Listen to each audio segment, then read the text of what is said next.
역대하 10장.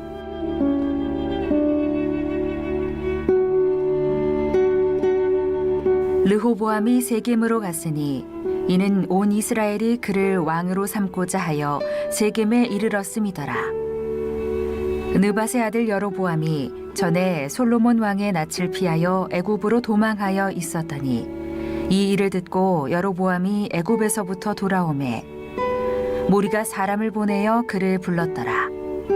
여로보암과 온 이스라엘이 와서 르호보암에게 말하여 이르되 왕의 아버지께서 우리의 멍에를 무겁게 하였으나 왕은 이제 왕의 아버지께서 우리에게 시킨 고역과 매운 무거운 멍에를 가볍게 하소서.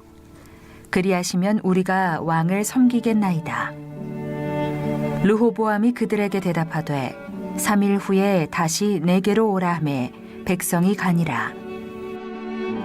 르호보암 왕이 그의 아버지 솔로몬의 생전에 그 앞에 모셨던 원로들과 의논하여 이르되 너희는 이 백성에게 어떻게 대답하도록 권고하겠느냐 하니 그들이 대답하여 이르되 왕이 만일 이 백성을 후대하여 기쁘게 하고 선한 말을 하시면 그들이 영원히 왕의 종이 되리이다 하나 왕은 원로들이 가르치는 것을 버리고 그 앞에 모시고 있는 자기와 함께 자라난 젊은 신하들과 의논하여 이르되 너희는 이 백성에게 어떻게 대답하도록 권고하겠느냐.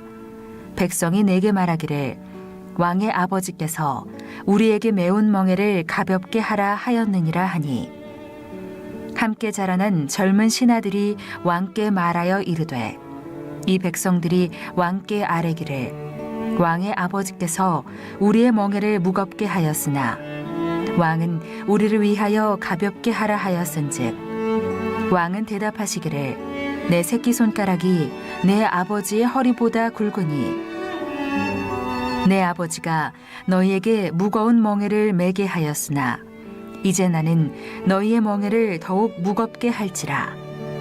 내 아버지는 가죽 채찍으로 너희를 치셨으나 나는 전갈 채찍으로 하리라 하소서 하더라. 3일 만에 여로보암과 모든 백성이 르호보암에게 나왔으니 이는 왕이 명령하여 이르기를 3일 만에 내게로 다시 오라 하였음이라. 왕이 포악한 말로 대답할세 르호보암이 원로들의 가르침을 버리고 젊은 신하들의 가르침을 따라 그들에게 말하여 이르되 내 아버지는 너희의 멍에를 무겁게 하였으나 나는 더 무겁게 할지라. 내 아버지는 가죽 채찍으로 너희를 치셨으나 나는 전갈 채찍으로 치리라 하니라. 왕이 이같이 백성의 말을 듣지 아니하였으니 이 일은 하나님께로 말미암아 난 것이라. 여호와께서 전에 실로 사람 아히야로 하여금 느밧의 아들 여로보암에게 이르신 말씀을 응하게 하심이더라. 온 이스라엘은 왕이 자기들의 말을 듣지 아니함을 보고 왕에게 대답하여 이르되 우리가 다윗과 무슨 관계가 있느냐. 이새의 아들에게서 받을 유산이 없도다.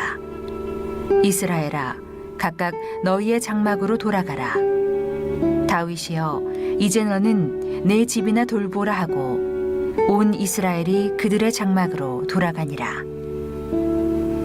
그러나 유다 성읍들에 사는 이스라엘 자손들에게는 르호보암이 그들의 왕이 되었더라. 르호보암 왕이 역군의 감독 하도람을 보냈더니 이스라엘 자손이 저를 돌로 쳐 죽인지라. 르호보암 왕이 급히 수레에 올라 예루살렘으로 도망하였더라. 이에 이스라엘이 다윗의 집을 배반하여 오늘날까지 이르니라. 오늘도 여러분 이른 새벽에 참 말씀에 순종하면서 하나님 전에 잘 나오셨습니다. 참 말씀에 순종하는 일은 결코 쉽지가 않죠. 그래서 순종하는 이들이 많지 않은 것이 우리에게 그것을 나타내 보여주는 것이죠. 하나님의 말씀이 아무리 선포돼도 그 말씀을 하나님의 음성으로 듣고 움직이는 사람이 있는가 하면 한 길로 듣고 한 길로 흘리는 사람들이 있다. 살 길은 하나님 말씀을 들었을 때 그 말씀대로 움직이는 자들에게 나뉘어진다는 사실을 꼭 기억하고 여러분은 그 주인공이 됐으니 축하할 일입니다. 할렐루야. 오늘도 역대하 이 10장 말씀인데 이 참 놀라운 말씀이 이곳에 기록되어 있는 것을 보게 됩니다. 이 역대하의 말씀은 내용적으로 보면 1부와 2부로 이렇게 나눠져요. 1부는 1장부터 우리가 지난번에 묵상한 9장까지 이야기해요. 이 1장부터 9장은 우리가 묵상했듯이 이제 다윗 시대는 지고 다윗의 아들 솔로몬이 등극하면서 솔로몬의 그 통치사를 기록하고 있는 내용이죠. 특별히 우리가 눈여겨볼 것은 솔로몬이 나라를 다스리면서 무려 40년간 보위에 올라 나라를 다스렸는데 그가 하나님의 거룩한 성전을 짓는 그런 위대한 업적을 이루게 돼요. 그런데 솔로몬이 이제 말년에 역대하에서는 자세히 나와 있지 않지만 열왕기서에 보게 되면 이제 그 기록들이 나오고 오늘 제가 여러분에게 잠시 소개해 드릴 텐데 말년에 그가 하나님의 품을 떠납니다. 끔찍한 일이 벌어져요. 그 결과 역대하 10장부터 마지막 36장까지가 이제 이 역대하의 2부에 해당되는데 솔로몬 시대 이후 나라가 남왕국 유다와 북왕국 이스라엘로 분열되어지는 분열 왕국 시대를 겪게 돼요. 우리나라로 말하면 남북이 갈라지는 것과 똑같은 상황이에요. 그런데 이 역대하는 북왕국 이스라엘에 대한 기록이 아니고 남유다 다윗의 그 혈통을 따라 다윗의 영적 이 삶을 계승한 남유다 10대 그 왕들의 통치사를 기록하고 있는 내용이 이제 오늘부터 우리가 묵상하게 되는 말씀이 되겠습니다. 역대하 이 10장 안에 보게 되면은 이제 솔로몬이 40년을 다스리고 하나님 품으로 떠나게 되고 그리고 그의 아들 르호보암이 이제 보위에 오르는 거예요. 솔로몬의 시대도 이제 저물어 버린 겁니다. 그리고 그의 아들 르호보암이 등극하게 되는데 남유다의 1대 왕으로 등극하는 거죠. 이 르호보암이. 그런데 이 르호보암이 등극하자마자 너무 엄청난 일에 직면하게 됩니다. 어떤 일이 벌어지냐면은 북부 지역에 있는 10지파 사람들이 들고 일어난 거예요. 왜 들고 일어났냐 하면 솔로몬의 때에 솔로몬이 너무 많은 노역을 그들에게 요구하고 너무 많은 세금을 요구했기 때문에 그래서 그들이 감당하기가 너무 버거웠던 거예요. 그래서 솔로몬 당시에 여로보암 같은 사람이 쿠데타를 일으키기도 했어요. 그래서 그것에 실패해서 애굽으로 여로보암이 도망가 있었는데 마침 솔로몬이 죽고 나니까 북부 10지파 사람들이 그 애굽으로 도망가 있는 여로보암에게 모여듭니다. 그리고 여로보암을 앞장 세워서 그들이 르호보암에게 가서 이제 요구하는 거예요. 당신 아버지 솔로몬 시대에 우리가 너무 무거운 멍에를 짊어지고 살았는데 당신께서 그 무거운 멍에를 좀 가볍게 해주면 우리가 당신이 보위에 오르는 걸 인준하겠다. 이렇게 조건을 걸면서 이제 찾아오게 됩니다. 여러분 그 내용이 이 4절 말씀 보게 되면 나와요. 4절 함께 읽어봅니다. 왕의 아버지께서 우리의 멍에를 무겁게 하였으나 왕은 이제 왕의 아버지께서 우리에게 시킨 고역과 매운 무거운 멍에를 가볍게 하소서. 그리하시면 우리가 왕을 섬기겠나이다. 그랬어요. 솔로몬의 부귀와 영화 뒤에는 이렇게 또 북부 10지파 사람들의 또 말할 수 없는 고통과 또 희생과 헌신이 있었다라고 하는 사실이죠. 그래서 그들이 이제 솔로몬이 죽고 르호보암이 보위에 오르자 이제는 그 르호보암을 우리의 왕으로 인준할 조건으로 너무 버겁다. 당신 아버지가 우리에게 매운 멍해가 이걸 좀 가볍게 해달라라고 하는 그런 얘기예요. 그런데 그 얘기에 이 르호보암이 거절합니다. 그 내용이 11절에 나오는데 함께 읽어봅니다. 내 아버지가 너희에게 무거운 멍에를 매게 하였으나 이제 나는 너희의 멍에를 더욱 무겁게 할지라. 내 아버지는 가죽 채찍으로 너희를 치셨으나 나는 정갈 채찍으로 하리라 하소서 하더라. 아멘.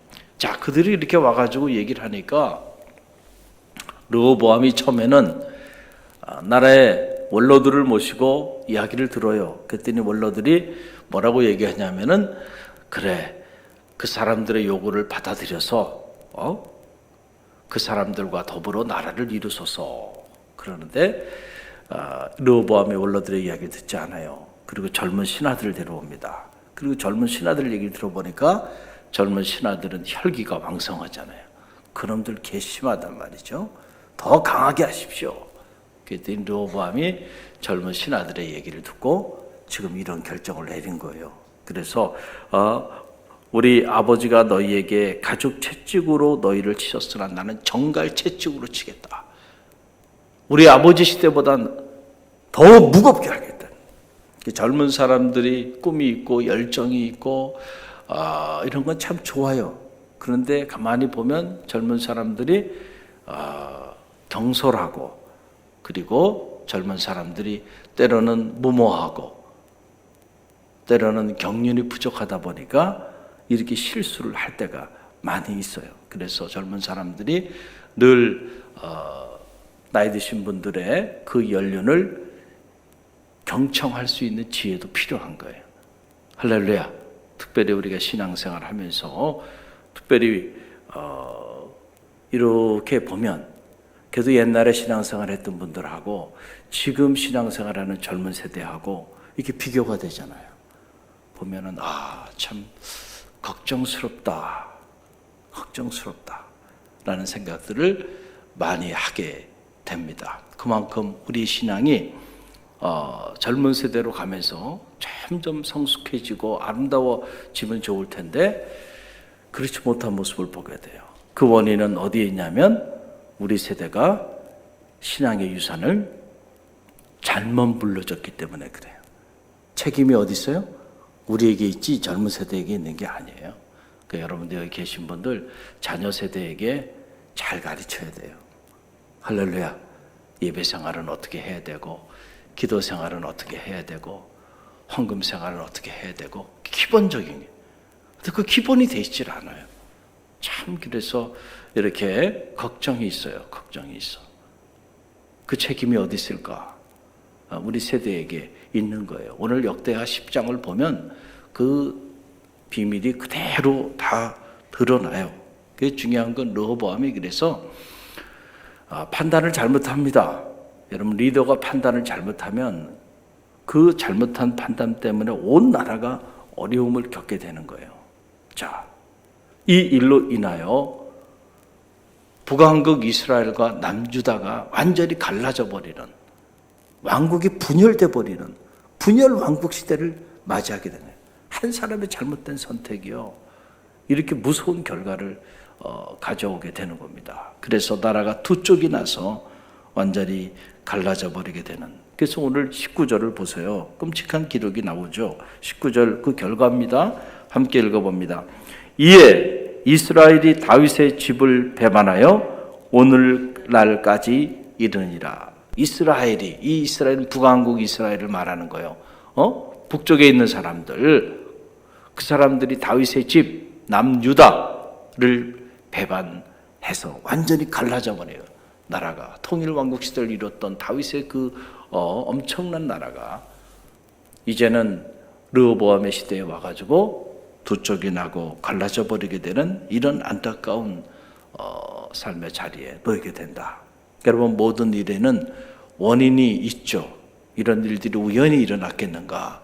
아니에요. 우리가 역사를 보면 알게 되는 거죠. 이스라엘의 역사, 이스라엘의 역사서, 사무엘 상하, 열왕기 상하, 역대 상하, 이것만 알면 이스라엘의 역사를 여러분들이 다 이해하는 거예요. 우리 이미 묵상했어요. 좀 묵상했는데, 자, 원인이 어디에 있는가? 이 역대하에는 자세히 기록되어 있지 않지만은 열왕기서에는 이 원인이 어디에 있는지가 자세히 기록되어 있어요. 그 원인이 르호보암에게 있다라기보다는 저희가 있잖아요. 젊은 왕 르호보암에게 문제가 있는 게 아니고 젊은 사람들 그 사람들에게 문제가 있는 게 아니고 그 전 세대, 아버지 세대, 그 세대가 신앙을 잘못 물려줬다는 거예요. 다시 말하면 솔로몬이 처음에는 우리가 묵상했듯이 그가 모세의 법도를 따라 살았죠. 그리고 그의 아버지 다윗의 길을 걸어갔잖아요. 그랬을 때 하나님이 그를 축복하셔서 그의 나라와 부귀와 영화를 그가 누리게 됐는데, 안타깝게도 이 열왕기서를 쭉 읽어보면 솔로몬의 마지막 말년은요, 비참하게 무너집니다. 그 부귀와 영화를 누리게 되니까 정신을 못 차리는 거예요, 이 사람이. 그래서 결국은 그가 타락의 길을 걸어가게 되는데, 어느 정도까지 솔로몬이 무너지냐면은, 여러분 이 열왕기상에 보면, 열왕기상 11장에 보면 그 기록이 잘 나오는데요. 먼저 하나님께서 이방 여인을 품지 말라 그랬어요. 그런데 솔로몬이 그 얘기 듣지 않습니다. 그리고는 이방 여인을 사랑하기 시작해요. 그래서 바로의 여인들만 사랑한 것이 아니고 이방 여인은 다 품에 안습니다. 그래서 보게 되면은 나중에 모압, 암몬, 에돔, 시돈, 헤세, 그 수많은 이방 여인들을 다 품에 품고 그 여인들을 사랑하고 그 여인들을 자기 아내로 삼고 그렇게 살아가요. 그러니까 이 사람이 처음에 모세의 법도를 따라 살았던 사람인가? 이 사람이 처음에 다윗의 그 길을 걸어갔던 사람인가? 이 사람이 과연 하나님의 성전을 그렇게 졌던 사람인가? 사람이요, 하나님이 이렇게 축복을 해주고 나면은 부귀와 영화를 그 이전에도 없고 이후에도 없을 것이라, 스바 여왕이 와서 다 그 앞에 머리를 조아릴 정도로 그렇게 부귀와 영화를 누리게 되니까 정신을 못 차리게 되는 거예요. 그래서 그만 초심을 잃어버리게 되는 거죠. 자, 왜 이방 여인들을 품지 말라 그랬을까요? 하나님의 그 뜻이 있는 거예요. 여러분, 그 이방 여인 자체가 문제가 아니고 이방 여인을 사랑하고 이방 여인을 품기 시작하면은 그때부터 이방 여인이 섬기는 신들, 그 이방 여인이 섬기는 그 우상들을 품게 되고 결국은 그 우상을 섬기는 우상 숭배자들로 다 전락되게 되기 때문에 그러는 거예요. 그래서 우리가 믿음의 길을 걸어가면서도 특별히 배우자 잘 만나야죠. 배우자 잘 만나야 돼. 남자가 여자 잘못 만나면요, 이 여자 아주 세속적인 여자야. 전혀 경건하지 않은, 한번 그런 여자를 한번 만나보세요. 아무리 남자가 신앙생활을 아주 경건하게 잘해도요, 100이면 100 다 글로 넘어갑니다. 결국 세상 길을 다 가는 겁니다. 그러니까 이게 중요하다니까요. 할렐루야. 그 반대도 마찬가지겠지만, 이제 솔로몬이 그런 거예요. 솔로몬이 품지 말아야 되는 여자들을 품기 시작하면서 그의 마음이 하나님께로부터 떠났다. 열왕기 상 11장에는 정확히 그렇게 기록을 하고 있어요. 그래서 이 솔로몬이 결국 말년에는요, 그냥 하나님을 떠난 무신론자가 되는 게 아니고 이방 신들을 섬기는 우상 숭배자로 전락됩니다. 여러분 믿어집니까? 얼마나 끔찍한 일이에요. 그렇게까지 전락하고. 솔로몬의 모습을 보면 인간이라는 게 참 그렇구나. 가난하고 힘들고 어렵고 문제 있을 때 하나님 축복을 구해서 하나님이 축복을 해주고 나면 그 축복을 누리면서 타락하는구나. 나라도 그렇잖아요. 일제치하, 6.25 동란, 참 그 힘들고 어려웠던 시대에는 정말 신앙의 야성이 회복이 되고 온 사냐의 기도의 소리가 끊이지 않고요. 정말 철야했어요. 저도 어릴 때 철야했잖아요. 청소년 시절에도 봉이를 주워다니고. 그런데 지금은 밤을 새워 철야하는 데가 어디 있나요? 이 위기의 때에도 기도할 줄 몰라요. 교회 중직이 돼도 잠자고 있단 말이에요. 그러니 얼마나 여러분 끔찍한 일이냐 이런 생각이 들어요. 안타깝죠. 안타까워. 왜? 너무 많이 누렸거든요. 아름다운 성전에서 평안하고 안락하게 하나님 주시는 직분도 누리고 신앙의 기쁨도 누리고 물질적인 풍요도 누리고 누릴 거 다 누렸어. 그리고 나니까 말이죠. 영적으로는요. 다 각기 자기 길을 가게 된 거예요. 이게 경제 대국이 되고요. 정말 요즘처럼 대한민국이 살만한 나라가 어디 있나요?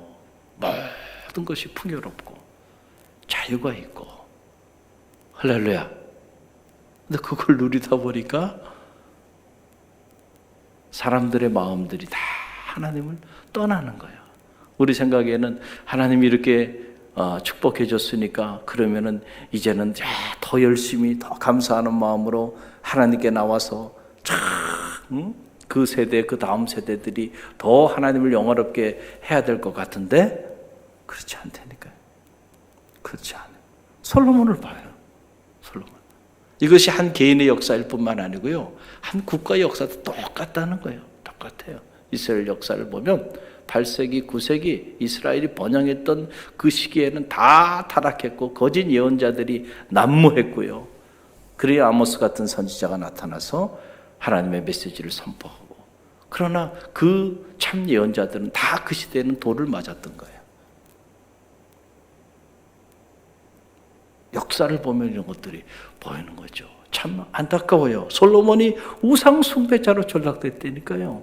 그래 왜 그 결과로 인해서 하나님께서 이미 르호보암이 보위에 오르기 전에 하나님의 저주가 솔로몬에게 임합니다. 하나님이 진노하셔서 두 번이나 그에게 나타나서 너 이렇게 하면 안 된다 라고 경고를 했어요. 듣지 않습니다. 솔로몬이. 그래서 결국 하나님이 그를 저주합니다. 그 저주하는 내용이 열왕기상 11장 11절로 13절에 나와요. 열왕기상 11장 11절로 13절에 나오는데 함께 읽어봅니다. 여호와께서 솔로몬에게 말씀하시되 내게 이러한 일이 있었고 또 내가 내 언약과 내가 내게 명령한 법도를 지키지 아니하였으니 내가 반드시 이 나라를 내게서 빼앗아 내 신하에게 주리라. 그러나 내 아버지 다윗을 위하여 내 세대에는 이 일을 행하지 아니하고 내 아들의 손에서 빼앗으려니와 오직 내가 이 나라를 다 빼앗지 아니하고 내 종 다윗과 내가 택한 예루살렘을 위하여 한 지파를 내 아들에게 주리라 하셨더라. 자, 지금 르호보암 시대에 일어난 일들, 내 신하에게 이 나라를 다 넘겨주겠다는 거죠. 그 신하가 누구예요? 여로보암이에요. 여로보암. 그러나 다 빼앗기지 않고 내 아들에게 한 지파를 남겨주겠다. 그게 누구예요? 르호보암이 지금 남유다, 유다 지파 하나 데리고 남쪽에서 왕으로 나라를 세우는 일이. 나머지는 다 빼앗겨버린 겁니다. 그의 신하 여로보암에게 북왕국 이스라엘로. 우연히 이루어진 것 같지만 우연이 아니고 이게 영적인 문제였다는 거죠. 솔로몬이 그렇게 타락의 길을 걸어가고 우상을 숭배하는 우상 숭배자로 전락해 버리게 돼서 하나님께서 두 번이나 나타나서 그렇게 하지 말라고 그렇게 얘기를 하는데도 듣지를 않아요. 그랬을 때 하나님께서 진노하셔서 그를 저주하시되 이 나라를 다 빼앗아 버리겠다. 그런데 네 대해서 하지 않고 네 아들에 대해서 그렇게 하겠다. 여러분, 이 모습을 보면서 많은 걸 깨닫게 되죠. 섰을 때 넘어질까 조심하라 그랬잖아요. 항상 섰을 때가 문제예요. 섰을 때가. 그때 위기가 오는 겁니다. 여러분, 교만은 섰을 때 교만해지기 시작하는 거예요. 그래서 하나님 뜻을 버리고 떠나게 되는 거예요. 그래서 어떤 경우에도 초심을 잃어버리면 안 돼요. 그 요한계시록에 보게 되면은 첫사랑을 회복하라 그러잖아요. 초심을 회복하라. 그렇지 않으면은 내가 촛대를 옮겨버리겠다. 자, 이런 메시지가 얼마나 많이 나와요. 할렐루야. 하나님께서 촛대를 옮겨버리면 한순간에 무너지는 건 시간을 필요로 하잖아요. 자식이 그렇게 귀해요? 그렇게 귀해요? 그 자식 하나님이 한번 손 한번 놔버리면 가루도 남지 않고 사라져버릴 수도 있어요. 정신 차려야 돼요. 그런데 우리가 아직도 정신을 못 차리는 것 같아. 참 안타까움이 우리 안에 있는 것이 사실입니다. 자, 이 모습을 보면서 깨닫는 거 뭡니까? 믿음의 부모가 된 우리가 자녀에게 솔로몬처럼 이렇게 저주를 물려주는 부모가 되면 안 되잖아요. 그렇죠. 다윗과 비교가 되잖아요. 다윗은 그의 말년에 그가 하나님을 영화롭게 하는 정말 하나님의 사람으로 그렇게 숙성된 그 모습을 다윗은 유감없이 우리에게 다 보여줬어요. 그래서 그 결과로 하나님이 다윗에게 저주하는 것이 아니라 다윗을 축복합니다. 너 아들 때에 내가 내 성전을 내 이름으로 짓고 너 아들을 내가 축복해 주겠다. 그러니까 다윗은 그의 말년에 그가 하나님을 영화롭게 하는 믿음의 사람으로 그렇게 그가 살게 되어서 결국은 그의 아들 솔로몬에게 축복을 물려줬던 거예요. 그렇죠. 그런데 이게 두 대도 가지 못해가지고 솔로몬이 자기 아버지 다윗 때문에 다 받은 부귀와 영화잖아요. 솔로몬이 잘나서가 아니고 그 아버지 다윗이 잘 살았기 때문에 솔로몬이 그 축복을 다 물려받은 거예요. 그런데 두 대가 가지 않아서 그러면 자기는 그렇게 물려받은 그 축복을 자기 아들 때에 물려줘야 되잖아요. 그런데 자기 아들 때에는 저주를 물려주는 아버지가 되고 만 거예요. 왜냐하면 우상 숭배자가 돼가지고 무슨 신앙의 유산을 물려줘요. 이방 여인들을 가슴에 품고 우상을 섬기는 우상 숭배자로 전락돼서 결국 하나님의 저주를 물려주는 그런 부모가 되고 마른 거예요. 그래서 르호보암은 불쌍한 사람이에요. 그 아버지 저주를 물려받은 겁니다. 그때부터 나라가 두 조각이 나서 분열 왕국 시대를 걷게 되었다. 자, 이런 모습을 보면 여러분은 여러분의 자녀에게 축복을 물려주는 부모가 되고 싶습니까? 아니면 저주를 물려주는 부모가 되고 싶습니까?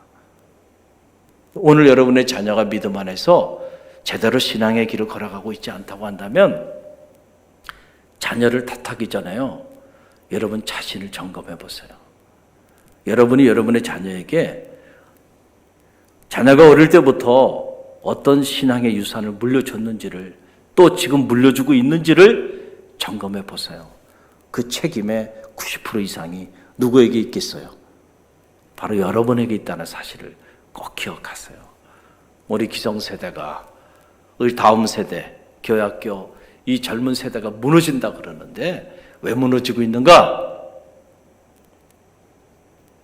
믿음의 부모 세대가 너무 세속적으로 바뀌어버렸어요.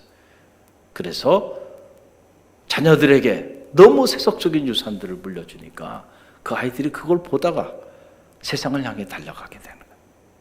하나님께로 오는 게 아니고요. 그러니까 책임이 누구에게 있는 거예요? 부모 세대에게 있는 거예요.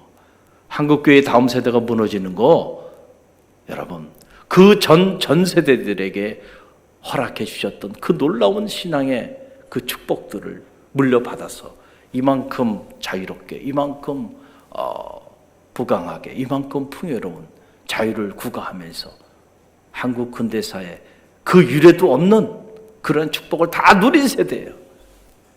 그래서 그렇게 누리고 난 다음에 자기 자녀 세대에게는 저주를 물려주고 있다는 말이에요. 지금 끔찍한 일이죠. 끔찍한 일이에요. 오늘 이 말씀을 우리가 묵상하면서 여러분이 영적으로 여러분 자녀들에게 뭘 물려주고 있는가? 나는 무엇을 물려주는 부모가 되어야 되겠는가? 여러분들이 결단하는 새벽이 되기를 주님의 이름으로 간절히 축원드립니다. 오늘 주신 말씀 붙잡고 나는 축복을 물려주는 믿음의 부모가 되길 원합니다. 여러분들이 이 말씀 붙잡고 결단하며 나갈 때 하나님이 여러분에게 그렇게 역사하여 주실 줄